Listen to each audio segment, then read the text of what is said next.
Hi guys, welcome to all mobile solution. My name Dilshad Hussain. Oppo find X2 pro के बारे में और one plus 8 pro के बारे में कंपैरिजन करके बताओ। चलो स्टार्ट करते हैं।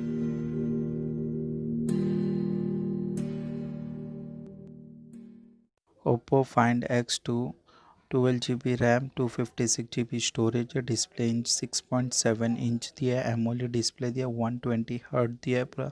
कर्व डिस्प्ले दिया। रेजोल्यूशन की बात करेंगे तो 3168x 1440 दिया हुआ है। वन प्लस 8 प्रो में भी देखेंगे तो सेम है, कुछ डिफरेंट नहीं है, खाली डिस्प्ले का इंच का फ़र्क है। 6.78 इसमें और 6.7 था उसके अंदर, और कुछ फ़र्क नहीं है।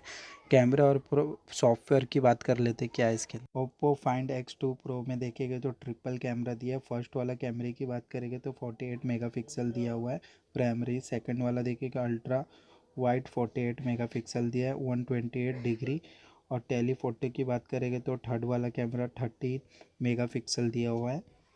और इसके अंदर सेल्फी कैमरे की बात करेंगे, फ्रंट कैमरा 32 मेगापिक्सल दिया हुआ है। और इसके अंदर फ़िल्टर कलर तो दिया नहीं है ओप्पो में। वन प्लस 8 प्रो में दिया है 5 मेगापिक्सल फ़िल्टर कलर, तो इसके अंदर ये खाली कमी है। और सेल्फ़ी कैमरे की बात करेंगे वन प्लस में तो 16 मेगापिक्सल दिया हुआ है। बाकी का सब सेम है, खाली थोड़ा सा फ़र्क है। कॉलकॉम स्नैपड्रैगन 865G ColorOS चल रहा है। एंड्रॉयड 10 है। IP68 दिया हुआ है, water resistant. Display fingerprint sensor दिया है, फेस लॉक दिया हुआ है। बैटरी एमएच की बात करेंगे तो 4260 mAh दिया है। चार्जिंग वॉट की बात करेंगे तो 65 वॉट दिया है। सुपर हुक फास्ट, आधे घंटे में 100% आपका हो जाएगा। वही वन प्लस 8 प्रो में आप देखेंगे तो वाटर रेजिस्टेंट दिया हुआ, IP68 दिया है। बैटरी एमएच 4510 दिया है। चार्जिंग वॉट देखेंगे तो 30 वॉट का दिया, वायरलेस चार्जर दिया हुआ है। और ओप्पो में नहीं दिया हुआ है।